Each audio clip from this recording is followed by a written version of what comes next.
কৃষ্ণ ভক্তশ্চ বরং পঞ্চদিনানি চ। এটার বাংলা যদি বলি, বাবা মাগো, কৃষ্ণ ভক্ত হইয়া যদি বাঁচে 5 দিন, বৃথায় সহস্র কল্প কৃষ্ণ ভক্তি হে। যদি আপনাদের হৃদয়ে ভক্তি প্রেম না থাকে, কেবল ভাবেই গোড়াগড়ি দেন। দক্ষিণ দেশের মানুষদের ভাব আছে, কিন্তু আমি যেই জায়গা থেকে এসেছি ওই জায়গার মানুষদের ভক্তি আছে। তাই উত্তরবঙ্গের ভক্তি আর দক্ষিণবঙ্গের ভাব, এই দুটার মিশ্রণ করে যদি আপনি চৈতন্য চরণে আশ্রয় নিয়ে গীতার আদর্শে ভগবানের ভক্ত হতে পারেন, তবে আপনার ভগবত চরণে প্রেম ভক্তি লাভ হবে, আর তবে আপনি বৈকুণ্ঠে যেতে পারবেন।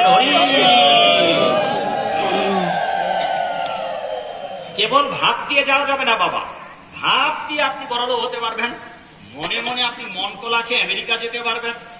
ভাবে সব সম্ভব, কিন্তু ভগবানের রাজ্যে যাওয়া সম্ভব নয়। ভগবানের রাজ্যে যাওয়ার জন্য আপনার দরকার ভক্তি। আর এটা যেহেতু কলিযুগ, সেটা প্রভুপাদ বলেছেন মহাপ্রভুর আদর্শে, যে উইদাউট ভক্তি, in the age of Kaliyuga, without ভক্তি দেয়ার ইজ নো মুক্তি।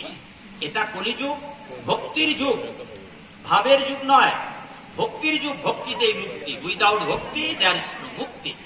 আর যদি ভাবেই মানুষ মুক্ত হয়ে যেত, তবে কতই তো গড়াগড়ি দিল। আজ তারা সাধু হলো না কেন? কেন কপালে তিলক নাই? কেন মাথায় টিকি নাই? দেখবেন ওই ভারত লোকদের বলে মালাও নাই।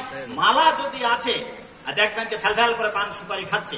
জাবর কাটছে, কারা জাবর কাটে মাগো? গরু ছাগলে জাবর কাটে। 3 যুগে দান করেন নাই, এবার গৌরাঙ্গ মহাপ্রভু বদান্য লীলায় এসে সেইটা ঘরে ঘরে দান করে, যার ফলে অত বড় পাপী জগাই মাধায় উদ্ধারিল।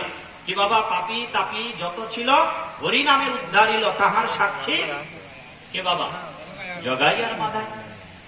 এইটা কলিযুগের একটা ধন্য, যে আমরা 1000 বছর বাঁচবো না। সেই জন্য পুরাণ শাস্ত্রে বলল যে এই কলিযুগের মানুষ যদি জীবিত কৃষ্ণ